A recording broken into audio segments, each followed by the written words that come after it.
తో TDP NDA కూటమి నుంచి బయటకు వచ్చేసింది. ఆ తర్వాత టీడీపీ బీజేపీకి దూరమైంది. మళ్ళీ 2019 ఎన్నికల తర్వాత పొత్తు కోసం ప్రయత్నాలు చేశారు. పొత్తు కుదురుతుందని ఊహాగానాలు ఉన్నప్పటికీ చివరిలో ఎన్నికలకు కొన్ని రోజుల ముందు పొత్తు కుదిరింది. పొత్తు కుదిరిన తర్వాత చంద్రబాబు మోదీ కలవడం ఇదే తొలిసారి. పొత్తు కుదిరిన తర్వాత చంద్రబాబు మోదీ ఒక వేదిక పైన కనిపిస్తున్నారు. ముగ్గురు నేతలు కూడా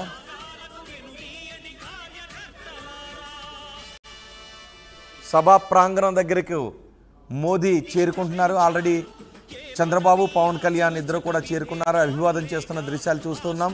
హెలికాప్టర్ దగ్గరకు లోకేష్ వెళ్ళి ప్రధాని మోదీకి స్వాగతం పలికారు. ఇద్దరు మాజీ ముఖ్యమంత్రులు అక్కడ కనిపిస్తున్నారు. కిరణ్ కుమార్ రెడ్డి ఇద్దరు మాజీ ముఖ్యమంత్రులు మనకి కనిపిస్తున్నారు. ఉమ్మడి ఆంధ్రప్రదేశ్ చివరి ముఖ్యమంత్రి కిరణ్ కుమార్ రెడ్డి, విభజిత ఆంధ్రప్రదేశ్ తొలి ముఖ్యమంత్రి చంద్రబాబు నాయుడు ఇద్దరు కూడా మనకి కనిపిస్తున్నారు. అదే వేదిక పైన పురంధేశ్వరి కూడా కనిపిస్తున్నారు. ఏపీ బీజేపీ అధ్యక్షురాలు పురంధేశ్వరి కనిపిస్తున్నారు. ఫస్ట్ టైం చంద్రబాబు పురంధేశ్వరి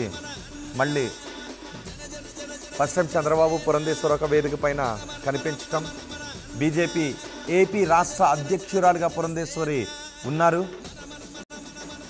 ఈ నేపథ్యంలో పురంధేశ్వరి బాబు ఒక వేదిక పైన కనిపిస్తూ ఉండటం కొంత ఆసక్తికరంగా ఉండేటటువంటి పరిణామమే చూపరులకు. టీడీపీ, జనసేన, బీజేపీ జెండాలు రెపరెపలాడుతున్నాయి చిలకలూరిపేట సభలో.